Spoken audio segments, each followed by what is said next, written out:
Hey everyone, I wanted to give you an update on my carnivore journey.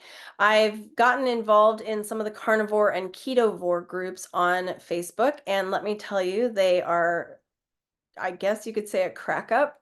They're odd and sometimes really rude and sometimes really salesy. I don't know. They're very weird. So I've just learned to take a lot of it with a grain of salt, pun intended. But as far as what I've learned about this is there's strict carnivore and then there's like ketovore. So anybody that will show like, hey, here's my meal, and they show steak and I don't know, like an egg and then some avocado, that's not carnivore.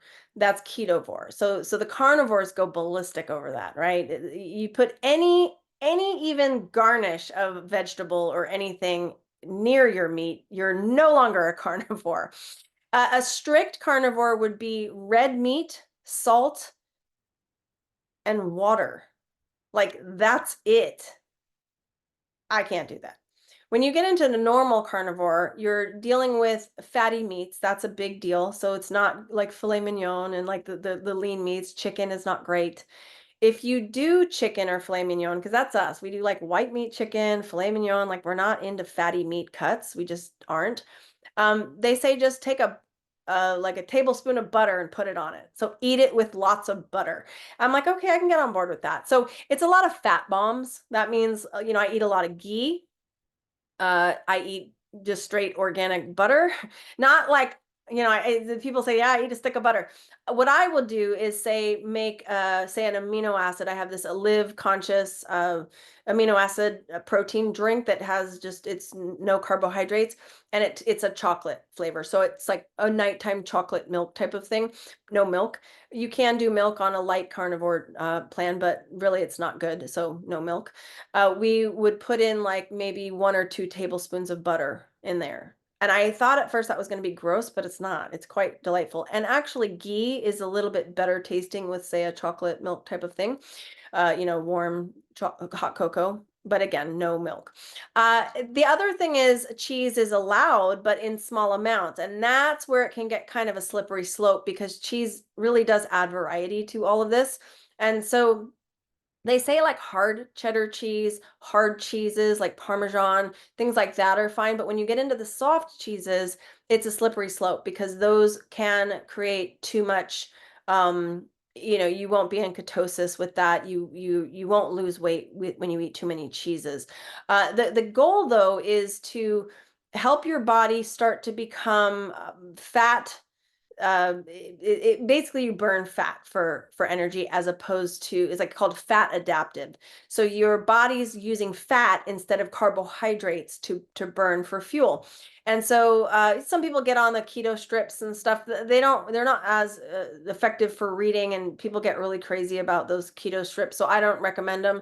I just want you to understand that you got to keep your actual carbohydrate count, not net, right? So when in the keto diet, you have like 25 grams of net carbs, which can amount to a lot. You could end up eating a lot of carbohydrates, but because you're putting a lot of fiber in there, you're creating this kind of net carbs, which is really cheaty.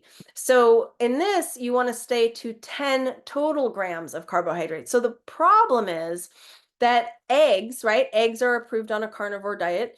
They do have about a half a gram or half a gram of carbs. So if you have 2 eggs, that's 1 gram of carbs, but that won't show up on any diet app. They just put 0 because it's not 1.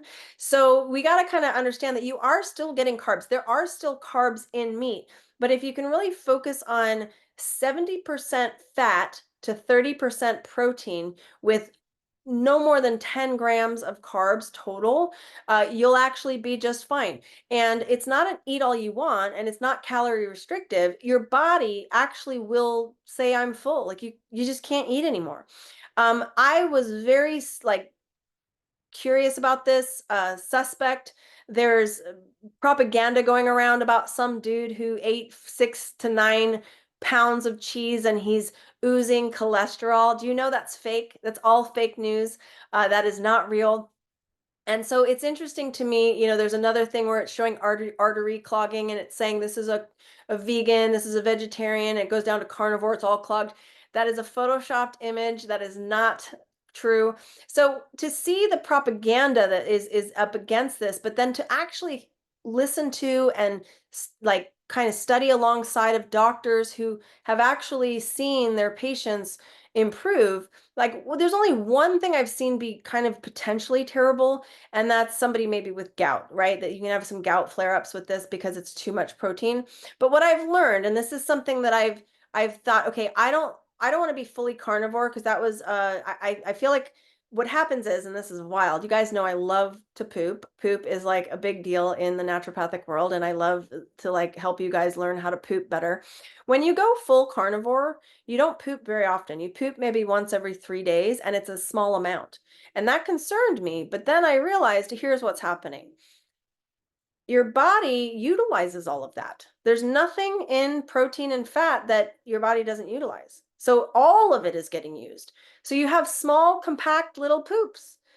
When you don't poop at all, it's because you don't have enough fat. You need to add more fat. So that's why people will say just eat more butter. Like that's usually what people say to do, because it will help, eat more ghee. It will help your body eliminate. If you eat too much fat, though, you'll know, because then you sort of get a little bit diarrhea, but it's more like light brown stool. Very interesting to see my body kind of adjust to these things. But what I found personally is I like adding in something that is on the keto side, but that has low in two items. There's two main items that we have to be aware of in health. This has nothing to do with carnivore or keto or anything. This has to do with our bodies being toxic. We need to be limiting oxalates, and we need to be limiting lectins. And so what I tried to do was find whatever food item that is in the plant world that is low on lectins and low on oxalates. And I'll give you a couple that I do. So I do avocados. Avocados are excellent to add to a ketovore diet. So I've landed on being more ketovore as opposed to full carnivore. But avocados, excellent. The other thing would be like some pistachios if you want. There's a couple nuts. I'll tell you kind of in order. I would say like pecans are the best, low oxalate and low lectins. Then you can get into like pistachios, macadamia nuts, walnuts somewhat. They have a little bit higher oxalates. But these are some things to consider, right? The other thing is kind of consider how like things like broccoli and cauliflower.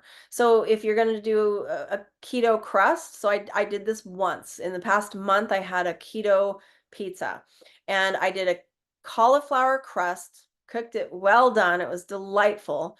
I did Alfredo sauce instead of pizza sauce, because pizza sauce is loaded with lectins. You want to do Alfredo sauce. That is actually a carnivore because it's a heavy whipping cream with Parmesan cheese. So Alfredo is great. And then I did mozzarella cheese, which again isn't like phenomenal, but it's okay, right? Every once in a while if you do softer cheese.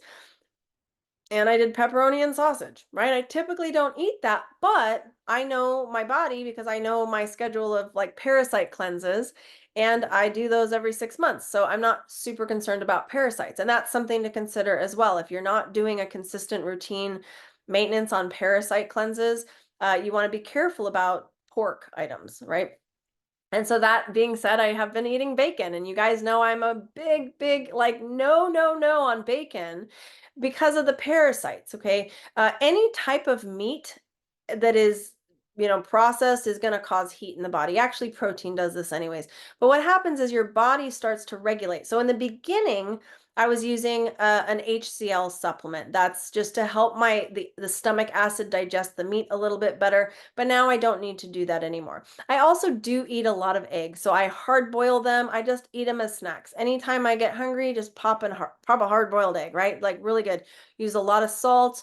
You can use some pepper as well. As far as spices, don't use whole things. Like you wouldn't chop up some garlic. You could if you wanted to, but just know that again puts you into the keto side. But you can use dried herbs. So anything that doesn't have any carbohydrate load on it. And that's the key is looking at how many carbs things have. And so hopefully this has kind of given you a little bit of structure on how to eat. For a while there, I was putting cheese on everything, and then I realized, oh, that's why I plateaued at 15 pounds. So I lost 15 pounds, and then I plateaued, and it was because I was just getting bored with the diet. So I was putting like jack cheese on things. Like I'd get steak and I'd put cheese on it. It just kind of made it all taste good. Now I know that if I am wanting to lose weight consistently, I have to have no dairy. That's another thing as far as dairy. There's a couple other things that could be approved for you if you are okay with dairy, but again, not copious amounts, but maybe once a day. You could have some Fage yogurt, not the 0%, not the 2%, 5% or full fat. If you can find the full fat Fage, that's the best. If not, get some Greek yogurt that is full fat milk, just plain milk based. You're not doing any, not normal yogurts. Get the thicker Greek yogurt. And then I mix in some like chopped up pecans. It's delightful, right? That's a little snack to do. No fruit. You're not doing any fruit on this plan. And then another thing could be some full fat cottage cheese. And I know Trader Joe's carries both the full fat Greek yogurt and the full fat cottage cheese. So those are two things, but you wouldn't have both of those in a day. You would have maybe one of those maybe every other day. But that is another thing to kind of break up the monotony of your food. The other thing I've done is at Costco, they have the American Wagyu beef, which is a lot of fat, which is good for you, but it's real rich. So what I've done is I take their organic ground beef with the Wagyu and I do 50-50, create a really nice like burger patty, and it's delightful. Like I'm just saying, it's really good. So that's something to understand. And yes, pizza sauce has lectins because of the tomato sauce. It's tomatoes. Tomatoes are loaded with lectins. We got to stay away from tomatoes. So that's what I've been doing, and I feel great, and I don't feel deprived at all. I eat a lot of fish. Oh, that's another thing. Salmon. You want to get wild caught salmon. It's much more fatty and much healthier for you. Tastes delightful. I've been making a lot of my own salmon. I'll make like 2 servings of it, so I have salmon for the next day, and then I just eat that. I mean, it's interesting how full you are on this diet. What has been the most like interesting, eye-opening thing about this is it's been the easiest meal plan I've ever done, and I've done them all. The easiest because it's simplified, and it's been the most satisfying. I don't actually feel like I'm depriving myself. Now, you guys know I'm a chocoholic, so I would say that's the only area that I'm like, but that's why I got my LMNT. The LMNT chocolate absolutely scratches that itch for me. All right, you guys. So I promised you a video update on this. I've only been 30 days. I started on the 2nd. Today is January 31st. So I've been doing this for 30 days, and I'm going to keep going. But remember, I did modify it. I started out the first 2 weeks was pure carnivore. And then I started adding in like avocado was my first add in, and I felt better with that. I eat avocados every day. So that was kind of a hard thing to like leave out. But again, researching the different elements that I could kind of put back in. And then I'm just watching because I personally feel like I have about 10 more pounds to lose. And then I'm at my perfect weight. Right now, I'm at a good weight, but I feel like that 10 more pounds is actually where I feel the best. Like I feel like my body is fit and trim. So that's me personally. So everyone's, it was only 20 pounds, technically like 25 pounds that I would want to lose. And that's good. But yeah, some people it comes off like that, but I will tell you the pitfalls are not eating enough fat, and eating too many hidden carbs that they don't know about, but adding too much dairy.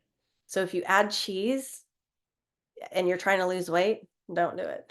If you're not trying to lose weight and you just want to feel good, just be careful because there's a lot of casein that's highly addictive in cheese, but just find some harder cheeses. That's better for you. All right, everyone, take care, and we'll see you later. Bye.